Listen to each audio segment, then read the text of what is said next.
Welcome to healthsystemCIO's Partner Perspective interview series. I'm Anthony Guerra, founder and editor-in-chief. Today we're talking with Vishwa Malhotra, co-founder and chief technology officer with MangoApps. Vishwa, thanks for joining me. Thank you, Anthony. It's always a pleasure talking to you. Good. Well, it's nice to hear. All right, so we're gonna have a fun chat today. So let's start out. You want to tell me a little bit about your organization and your role? Sure thing. Let me start with the organization first. As a company, MangoApps, we are the leaders in the modern and unified employee experience solution market space. And we have solutions that are widely recognized for being the modern intranet, employee communications, and employee engagement platform for organizations worldwide. It's been over a decade now that we have been a trusted healthcare digital partner to over 30 different healthcare organizations in the US. We have also earned the High Trust certification as part of our commitment to serving the healthcare industry with the best digital employee experience solution in the market today. And like you said, I'm Vishwa Malhotra, co-founder and CTO at MangoApps. Very good. So one of the interesting angles here that we're going to take in this discussion, we always want to be useful and helpful to our CIO and CISO and CTO, all the folks at hospitals that listen to our publication and tune in. And it's interesting. So I think we'll get to a very interesting place here. But to get us there, my first question to you is, when you're approached from health systems, who is the typical individual? What is the role of the individual that is coming to you? Right. So a digital employee experience solution like MangoApps, enables multiple use cases that deliver value across the entire employee workforce in an organization, cuts across departments, teams, frontline employees. So the entire organization sort of gets benefited with the value. So therefore, the typical buyer, from a company that comes to us, I would say, is the Chief Information Officer, the CIO. Mm-hmm. And the adjacent to the CIO, who have decision-making influence in the healthcare industry, I would say would be Chief Medical Officer and the Chief Corporate Communications Officer would be the adjacent roles to the CIO. So they also come in sometimes. You might get those folks, Chief Medical Officer, and what was the other one? The Corporate Communications Officer. Okay. So sometimes those folks, sometimes CIOs. So when a CIO does come in from a health system, do you get the sense that they are sort of following up on a mandate they were given or a request from the business? Hey, we've got a problem here. Can you go find technology solutions? Or do you think sometimes they're and we'll get into sort of a proactive versus reactive mindset.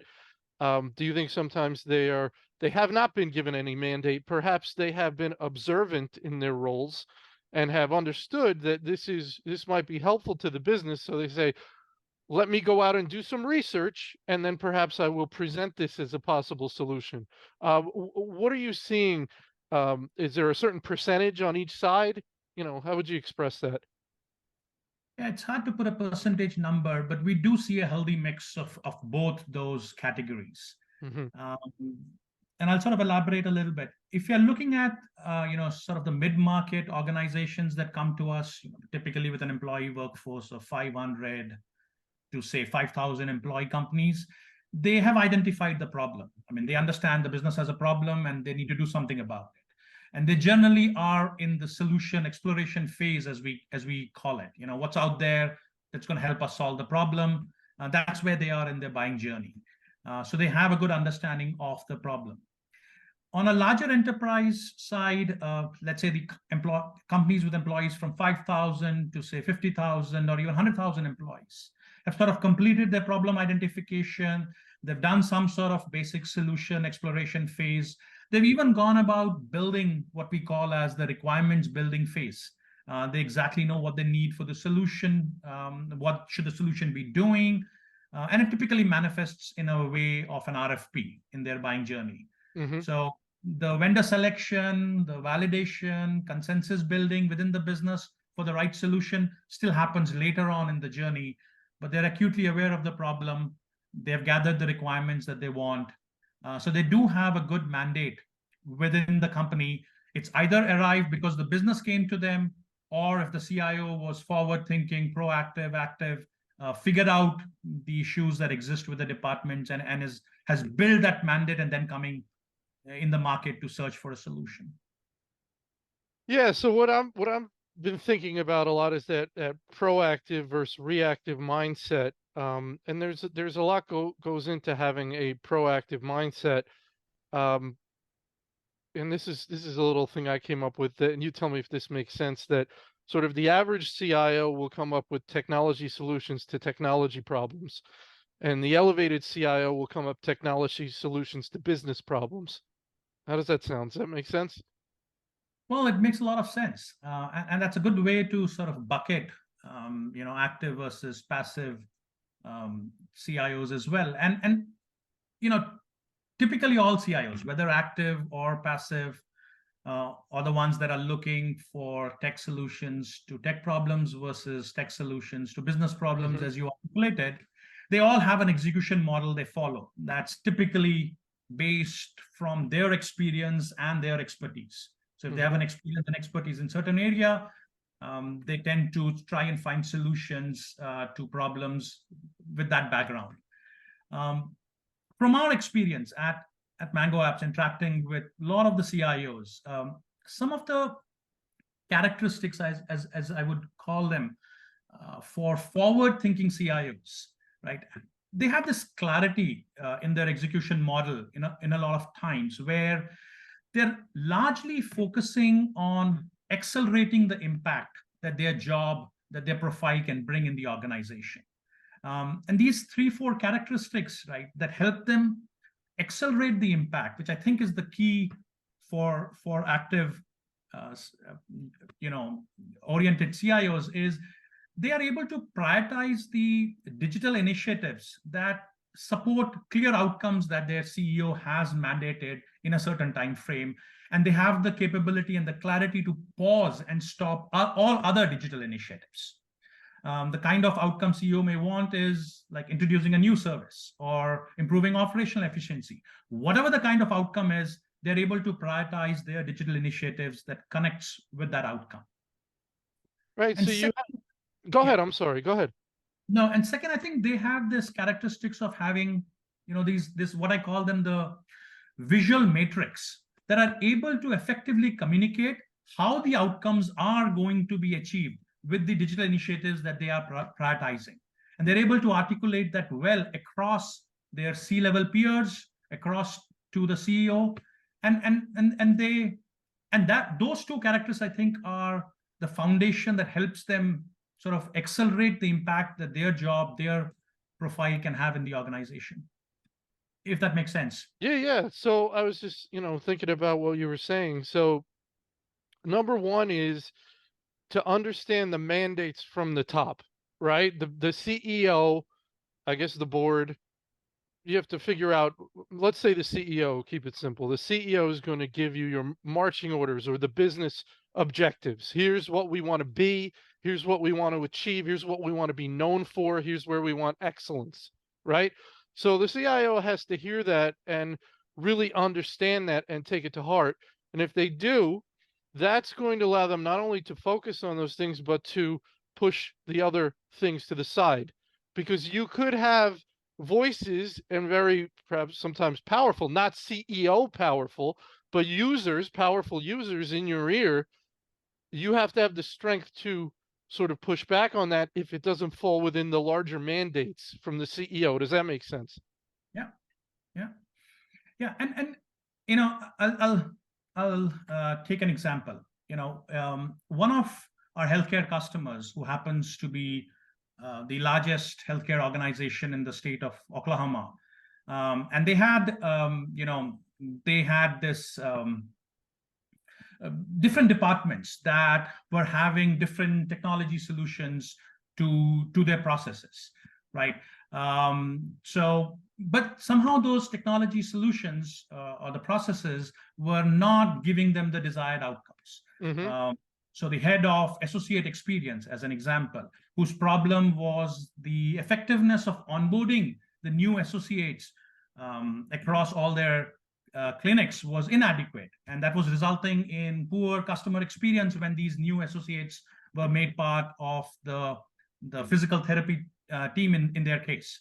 Then there was the head of HR, whose problem was that there were too many, dispersed systems. And typically the HR team was spending like a day in a week manually updating and keeping information across, SharePoint sites, Google sites, legacy intranet, coordinating the task over email.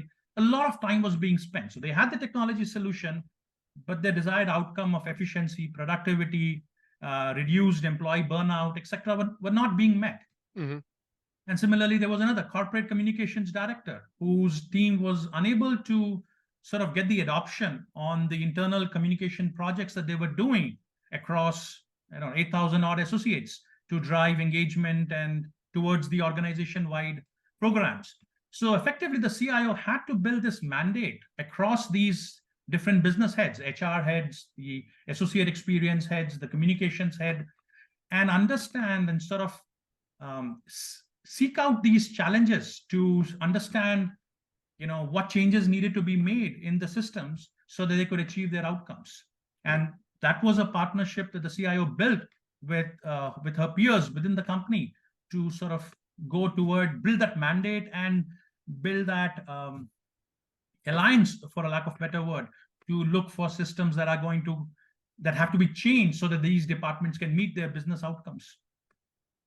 So it makes me think, is interested. I did an interview with a CISO the other day, and he recommended this book. I don't know if you've heard it. It's called Extreme Ownership.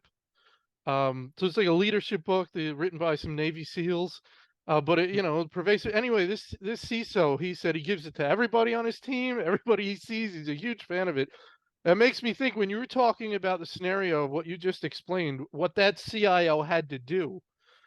It makes me think that how important that extreme ownership is, because it's so easy to make excuses as to why something isn't working. Well, it's this department, it's that person, they won't get on board.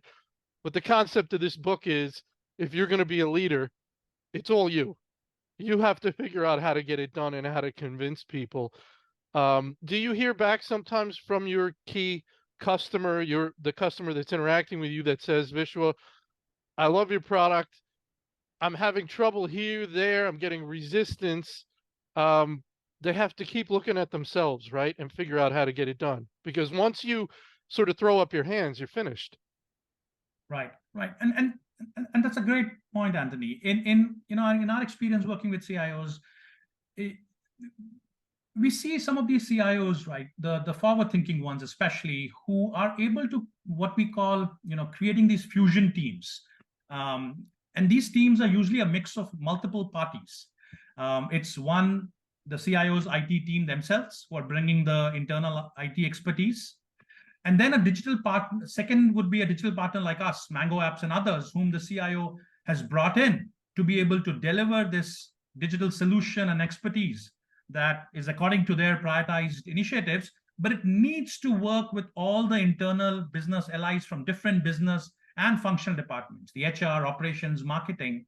And that's the third party in this fusion team, where these departmental heads, business heads, are bringing their domain expertise to make sure that the outcomes are being met and adjusted, and we are able to sustain this over a period of time.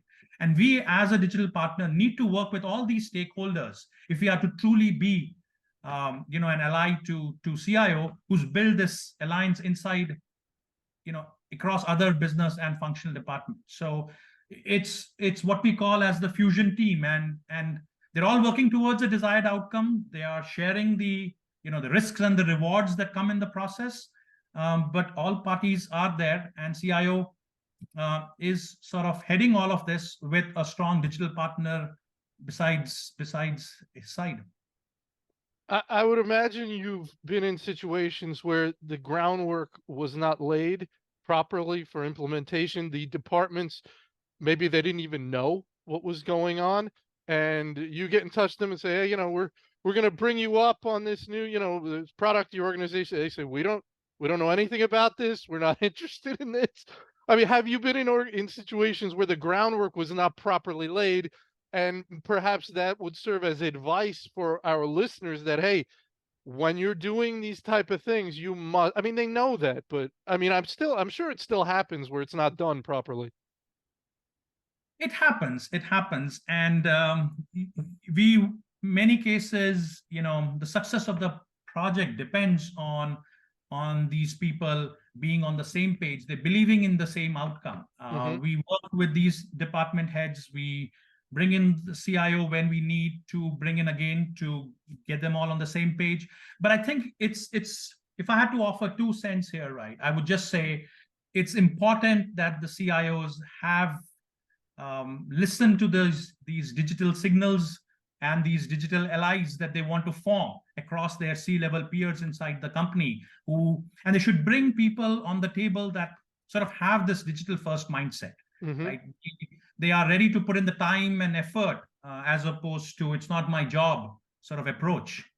They understand the urgency indicators. They understand the value that it's going to bring to the department. So I think that education, that bringing on the table, being on the same page is a key component of what a good forward-thinking CIOs should be doing. And we're fortunate to work with many of these CIOs. There are a few where it doesn't happen, but there are a lot more where it does happen in our experience. Yeah, and I was thinking, we talk about being proactive. If you're going to be proactive and you are going to offer technology solutions to business problems, you have to know about those business problems. And in order to really be plugged into how the business is going and the challenges, you need to be in meetings that are not technology oriented, right? You need to be in business meetings that have nothing to do with technology. And I'm guessing there's still a lot of business meetings that happen where somebody says, well, why would we invite the CIO? This is not about technology. But if they don't know about the business problem, they can't say, oh, by the way, there's this technology solution that may help you. So it's key for them to be plugged in. And if they're not plugged in, they need to try and get plugged in and try and make the case for why they need to be in these meetings. They have to want to be in these meetings. If you don't want to be in these meetings, you're probably in the wrong role, right? Right. Absolutely. Absolutely. And I think, there is this, what we call, the formal IT role that all CIOs are supposed to do. But then I think there are the forward-looking CIOs. I think they spend, in our experience, over 45% of their time in business IT areas, which are not necessarily formal IT as we know them. And this 45% of their time is what's spent in these, what you're calling as the non-IT focused business meetings, where they are sort of gathering these, what we call as the ideal digital signals. What are the topics that these C-level peers are talking about? What is their impact of these topics on their financial performance, their quarterly targets, their yearly targets? What's their risk tolerance level?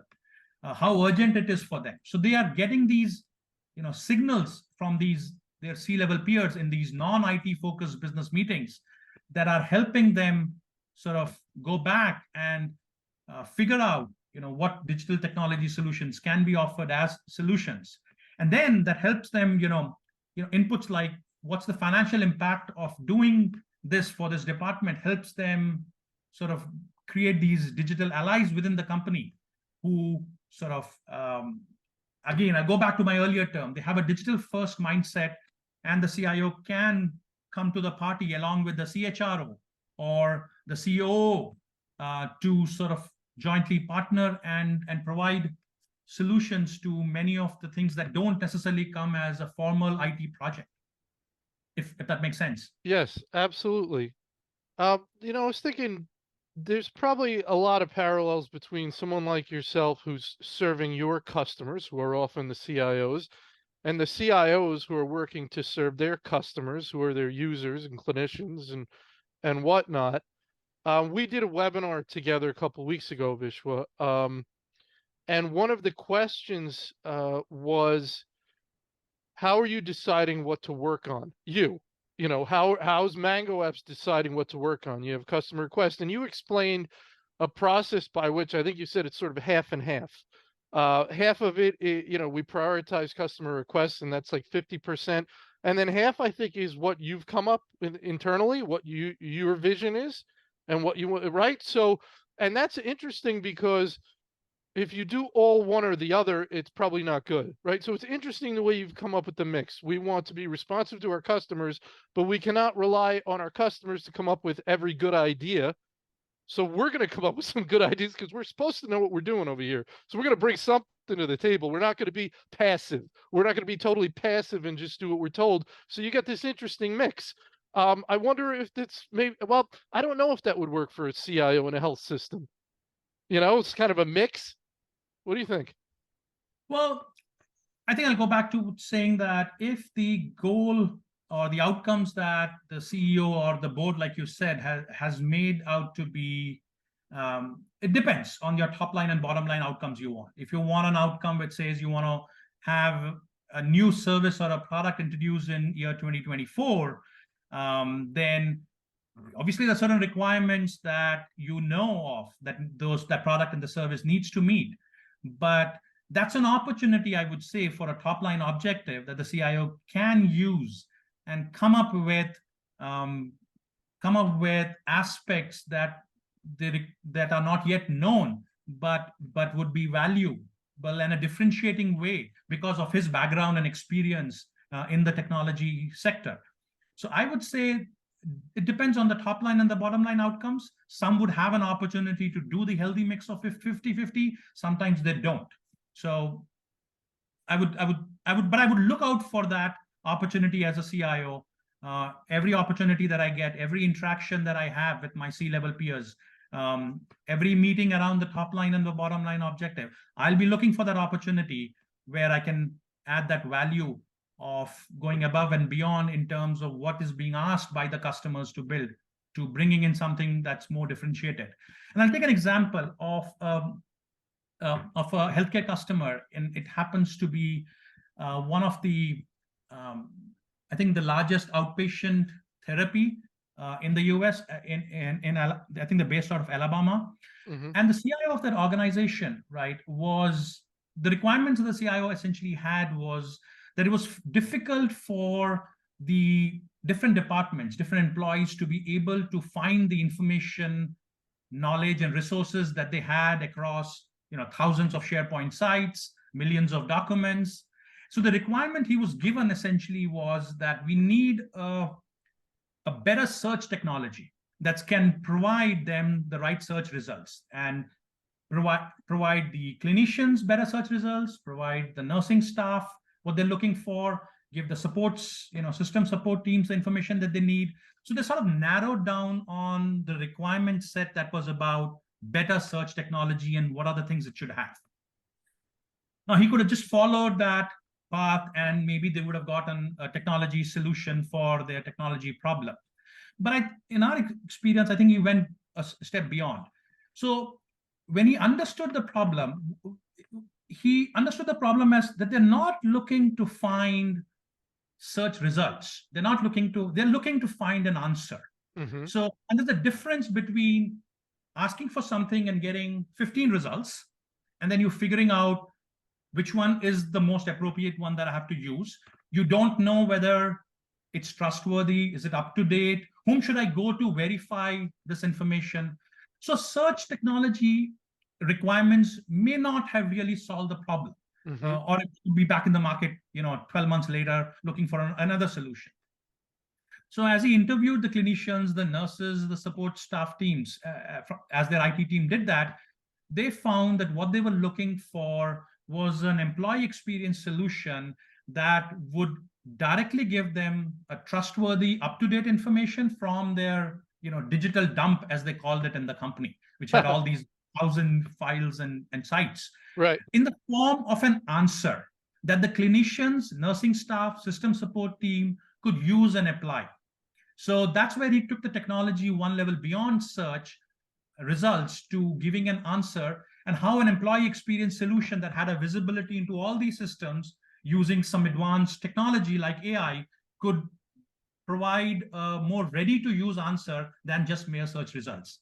And I think that's an example of why, if you didn't have to literally follow your requirements as a CIO, but be able to sort of understand the problem and come up with a solution that actually solves the business problem and not just the technology problem. Yeah, it's a good point. It's like if let's say I'm dealing with my accountant or something, and he says, well, here are the 6 options you have. And I say, well, just tell me which one you recommend. I don't want to look at these 6. I don't want to think about them. I don't want to figure. That's why I'm paying you. Tell me the one that you recommend. 99% of the time, I'm just going to say fine. If I'm not saying fine, I've got the wrong accountant. Right, right, right. Yeah. All right. So, okay, go ahead. Anything else you want to add there? No, that was it. And I think that's, looking at these digital signals from your C-level peers and building this allies, I think are the 2 fundamental blocks we keep seeing on and on with the forward-looking CIOs in the organizations that we work with, and they make an impact that's much greater than typically what a formal IT CIO can do. All right, very good. So, when we did our webinar, you had one of your customers on, Jonathan Hensley, this director of user experience with Team Health, and he gave one of the more glowing sort of recommendations that I've heard from a customer of a software provider. So my question to you is, what are the tenets, what are the principles by which you've built and run this business that you think possibly contributed to bringing about such a positive feeling from a customer? Obviously, that's got to make you feel great. That's the whole goal, right? We've built something here and we want people to be happy and feel value in using it. And it seems if it's working. So again, what are maybe some of your beliefs that you adhere to when you've built and run this business that you think have helped you come out in a good spot so far? I think one of the things we do as product people have to constantly remind ourselves when we're offering these solutions is that you have to have a very disciplined way of measuring the impact that you are making. If you cannot measure it, you cannot adjust it. If you cannot adjust it, there is no way you can sustain that for a long period of time. So it's this measurement model that we have with our community of customers and measurement is not in terms of, it doesn't stop at, 80% of the users are active on the system. Great. But that's not the measurement that we are looking for. We do want to understand as part of our process the outcomes that they desired from an employee experience solution. And we are measuring against those either business outcomes, technology outcomes, or even aggregated outcomes, which combine business and technology and take it all the way to the top. So measuring of these outcomes as part of our community that we have built of these customers is key. And then we adjust. We adjust at our process, what we have measured, why didn't it meet? We interview, we survey, we put our own, the product solutions hat on it. We adjust, go back again and do it. Make the adjustments, put out a release. And one of the advantages of being on the cloud is that you can iterate fast and you can get things fast. It's not the legacy on-premise model that you can do 1 release a year. We are literally doing a release every month, sometimes 2 releases a month. And building this, once you get into that mindset of doing things fast, then you're also building processes that makes sure that you're not breaking things as you're building. You don't want to take 2 steps forward and 1 step back. So measurement, building processes that make sure you're moving forward, adjusting, and then having a sustainable model. No other secret sauce here. Well, that's wonderful. We're about out of time, Vishwa. Is there any parting thought, any final thought you want to add? Well, I guess let's frame it up this way. In addition to all the great advice you've given, anything else you want to add, about the unique challenges of being a CIO in today's environment in healthcare? Well, I would just say my 2 cents here. We are fortunate first to have worked with great CIOs. I just can't say enough of that. But my 2 cents here would be, there's a lot happening in the technology space, especially this year, 2023, with the most, I don't know how familiar the CIO community is, and some of them are likely on the generative AI technology. So my 2 cents would be mindful about that, be strategic about it, see how the opportunity applies to your business context and your technology estate. And I think it's a technology that can be disruptive for healthcare organizations. And we are super excited about being a leader in the employee experience space, and especially being high trust, secure and certified environment to solve many of these organizations' problem using these generative AI technologies. We can do it for the first step, and we can do it to full scale production deployment. So I would say that's an area that CIOs should get a head start in. It's a technology to stay and be disruptive in the healthcare. That's wonderful, Vishwa. Excellent discussion. I want to thank you so much for your time today. Thank you, Anthony. Always pleasure talking to you, sir.